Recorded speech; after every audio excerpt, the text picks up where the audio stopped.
Well, joining me now, Jack Heath, host of New Hampshire Today, also Mark Serrano, Tammy, Bruce, and Lisa Boothe. And Jack, I want to go to you first because candidates there spent at least $116 million in advertising. This is according to Cantor Media. And GOP candidates have spent $30 million on negative ads. And interesting enough, Jeb Bush, who says you can't assault your way to the White House, spent $17 million on negative campaign ads. And I'm wondering, because you know this better than anyone else, does this kind of stuff work with the New Hampshire voter? Everyone says they don't like the negative ads. They get tired of them. But, yeah, they work. I don't know if they work a lot. New Hampshire's been overwhelmed. You mentioned about $116 million in ads. I think Bush, Christie, and Rubio have led the money count. Now, keep in mind, they have super PACs spending most of that money. Their campaigns are spending about a third. The big story here is Donald Trump's only spent about $3 million on ads, and he's going after Cruz pretty good. Trump's been negative on Cruz here, but that's $3 million out of his own pocket, and yet he's benefiting from a lot of free media, as you know. You know, I just spoke with Neil Cavuto. He talked about the heavy turnout there. Just how critical is it, and why? You know, I think it's hard for some people to understand why it's so critical. How do these ground games make the difference? I think I heard most of that. The ground games here make a difference. We're going to have about 550,000 voters in a state of 1.3 million people. That's a record turnout. That will beat 2008. Last time around, the colleges were on vacation here, so the out-of-state students weren't in New Hampshire. They're here now. That may benefit Bernie Sanders. But on the Republican side, that's where I think you're going to see the surprise tonight. I still think Trump he gets a win, maybe around 10 points, might be a little less, but I think he's going to hold on. The crowds here have been too big for him. But look for Kasich, Bush, and Rubio, or Bush, Rubio, and Kasich. They're the four tickets out of New Hampshire, I think. Ted Cruz, no one's really talking about him here. He hasn't spent much money. And then after that, who knows? But I think that the top four, you're going to see Trump, Bush, Kasich, Rubio in some kind of order there. Sanders, I think he wins big here tonight. You know, Mark Serrano, let me ask you, because it feels like almost everyone's come to that same conclusion. Trump alone at the top, maybe not as much as the polls suggest, and then this big bunch up in the middle. How important is it for some of these candidates to be at the top of the heap with respect to the race for number 2 and this expectations game? You know, remember, Rubio came in third but was considered the winner because he did much better than expected. Absolutely, Charles. You know, momentum comes from expectations. If you can beat expectations even by a little bit, then you can make a case for some sort of momentum.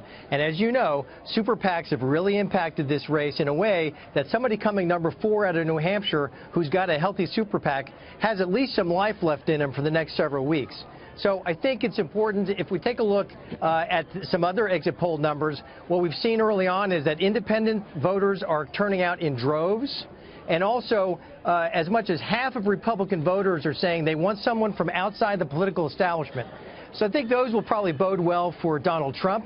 Frankly, I think his endorsement from Scott Brown helps a little bit, you know, with the ground game for that campaign. And then obviously Cruz is really not a factor. Right. I think the big story, as Neil was pointing out, is the results tonight may be clear as mud for the nomination race, largely because there may be this cluster between Kasich and Bush and Rubio. And let me tell you, if Kasich or Bush come in second, they're going to owe Chris Christie a huge bear hug, because he's the guy who took on Marco Rubio, who had the momentum a week ago. Yeah, absolutely. And of course, you know, hearing Neil talk about perhaps Christie being willing to be at number 2, I saw him hugged up pretty good with Donald Trump earlier today. Maybe unintentionally, but it looked like an overture in my mind. Let me ask you, Tammy. We heard going into Iowa that a big voter turnout was great for Donald Trump, and we heard that all these other people who are new to the to voting would be great for Donald Trump. It didn't work out that way, but we're hearing the same narrative here. Yeah, well, what we're hearing is that it's a big turnout. It doesn't mean it's all new people.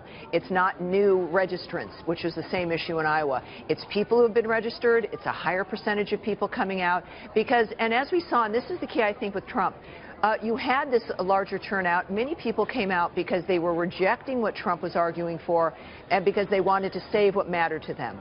If we see that here in New Hampshire, his winnings, of course, it will be a much smaller margin, but it signals that something else has been baked into how he's now being perceived on the issue of respect. He's been using some vulgar terms in the last 48 hours. We'll see if New Hampshireites care about that. Also, with the college students that are there, remember, Rand Paul is out. A lot of those college students would have gone with him. These are individuals who Ted Cruz has been courting. I think calling him out of this, I still have him in that top 4, is a mistake. And I don't think they're going to go to Mr. Trump, who is very aggressively hawkish.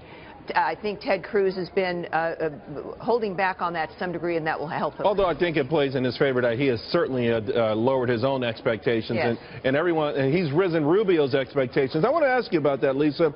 Marco Rubio, a few days ago, going into the weekend at least, had the momentum. A lot of people thought maybe there was enough time for him to give Trump a serious challenge here. Now we have a lot of experts saying he may not finish in the top 3. Well, and that's to be seen. And look, I don't think that we will have seen the results from that debate and how voters perceived it. I think often we have the consulting class, such as myself, that has an opinion that differentiates from the voters at home. So that's to be seen if that poor performance during the debate will have an impact heading into New Hampshire. And I think it's really difficult to tell right now what's going to happen tonight. I mean, if you look at 2008, 30% of the electorate was not eligible to vote in 2008. Those undeclared voters are very difficult to pick up on in polling. So I don't necessarily think that the polling that we've seen, based off of, depending on what their voter model looks like, off of the 2008, what the 2008 electorate looked like, I'm not sure if we can be that confident in what polling looks like. We also know that New Hampshire is kind of screwy and that voters tend to make decisions at the last minute. We also saw that with Iowa, that Trump was up by 7 and Cruz ended up winning by 3, and a lot of those late breaking voters did not go for Trump. It's a 10-point swing. And on that note, Jack, Connell McShane telling us 46% have made up their mind either today or yesterday, certainly within the last 48, 72 hours. What usually is the most influential part of that? What is the tipping point for people making up their mind at the last minute in New Hampshire? Well, New Hampshire voters, it's famous. They send a surprise to the nation. They like to be courted. Some of these voters meet these candidates several times before they make a decision. I would just caution folks to think that debate performance by Rubio and Christie hit him. And remember, the guy who does the punch doesn't always benefit. I don't know if it doesn't help Rubio, but I don't know if that stops where he was at here. You got to remember, coming out of Iowa and even before that, he was polling pretty good in New Hampshire. He's a pretty popular candidate here. I don't think that debate going into Super Bowl Sunday in a snowstorm yesterday, I don't think it takes Rubio out of the top 3. That's just me. But the other story here is Chris Christie has campaigned a lot. I don't think he's going to do too well tonight. And Carly Fiorina, no one's mentioned. She might do a little better than people think here tonight. All right, Jack Heath, you're the man who's met all the candidates. Thanks a lot. We appreciate your time.